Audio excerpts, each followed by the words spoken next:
Hello, local humans of the internet. My name is Rosa. I'm an artist from South Florida, and today I'd like to take you on a speedrun journey of preparing for a local market event that I have in the next few days. Actually, in the next 2 days. I have a few things to finalize before I do my setup. It's Halloween time. The time for leprechauns, banshees, pixies, and hobgoblins to hold their annual powwow. I've made candles here and there for the last year and a half, and in the last 6 months realized with all the aluminum cans I've recycled that these can also be used for candles. They get thoroughly washed first, and then I use beeswax, sometimes wood wick or cotton, candle colorant, and different fragrances to give the candle personality when burning. These normally take 2 weeks to cure, and I've used them all around my house and office. I used to buy nice glass jars from Amazon, but when you start doing the pricing, you realize it can get quite expensive in order to break even or just turn a small profit.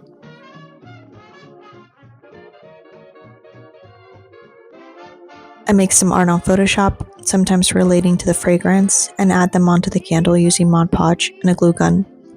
It can get a little tricky lining the paper right onto the can, but it's not impossible. The next thing is adding stickers with scent names and my logo to the candle. Today is the final day before the event. I haven't invested in a Cricut just yet to assist with cutting the labels, so hand cutting will have to do for now. As a little extra, I include a cork bottom to each candle if people plan to burn these on top of wooden tables or materials that might stain with the heat. I feel like it's a nice touch. All those weepers, how they hypnotize, where'd you get those eyes?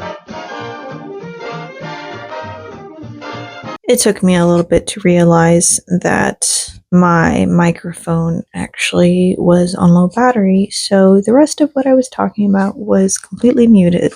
I completed the candles and have them all packaged, looking rather decent and ready for tomorrow. The last few things that need to be settled are curing my patches. I created some alien-inspired patches based off of the join or die snake. And I guess there's a superstition that if a snake were cut into pieces and the pieces were put together before sunset, the snake would return to life. And some screen printed makeup baggies that look a little bit gothic with a moth and some roses and stuff like that. Now it's time to cure these things, get some prices together, and see about packing everything up. As for a table test, it's getting late, so I will try and do a table test sooner before packing. I'm using a heat gun to cure these silk screen patches and bags. The best way to ensure that design doesn't get ruined is by using a heat gun or even a flash heater to set. These heat guns run hot, and curing temps for plastisol at minimum need to be 325 degrees Fahrenheit, depending on the brand. I'm also using a face mask, as the curing fumes can get pretty toxic. Usually, the night before a vendor event, I do a table test to experiment with how I might want my setup to look like. This also includes packing everything organized and named. Once you're at an event and start to do the overwhelming part of unpacking, trying to decide what you want your stuff to look like, that can get pretty stressful. Most events want their vendors setting up maximum 3 hours prior to doors opening. And time can go by super quick, especially if you're running late.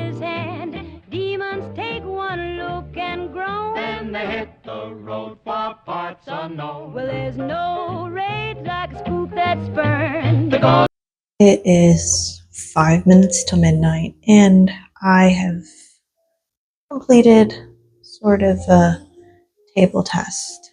You see how everything will look, how everything will be displayed. A bunch of stickers are going to go up with prices, and Yeah. On Halloween, that demolition gang of mine makes a flock of termites look like a busy little builders.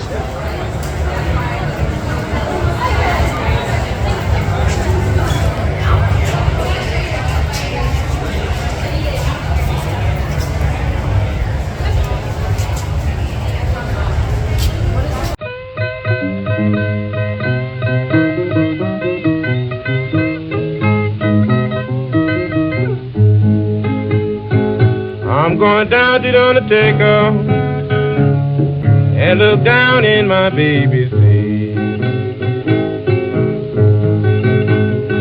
I'm going down to the undertaker and look down in my baby's So this event was a lot of fun.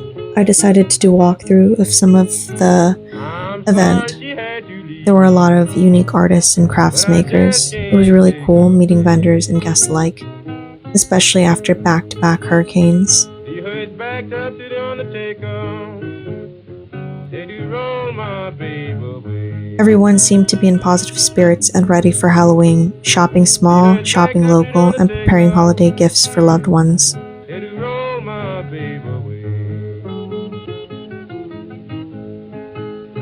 And I can't do nothing but grieve my time away. Ain't a man feel bad when his babe on a cooling bowl. I really enjoyed this event and getting to vlog my experience with you. See you in the next video. When his babe on a cooling bowl.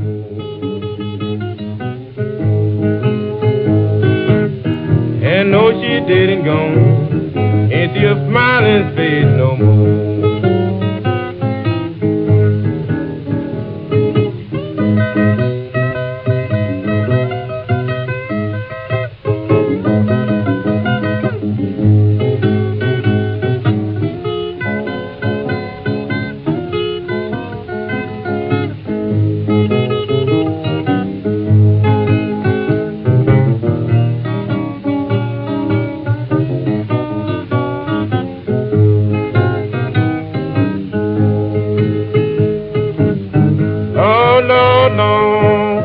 Took the one I loved so well. Lord, Lord, Lord, took the woman I loved so well. She may be in heaven above, or down below in hell. Said that now she dead, and nevermore will roam. And now she dead. If you'd like to support my work, I sell original art and prints on my website, ibisnoir.com. You can also follow me on Instagram, ibis__craft. You can also check out my portfolio on Kara.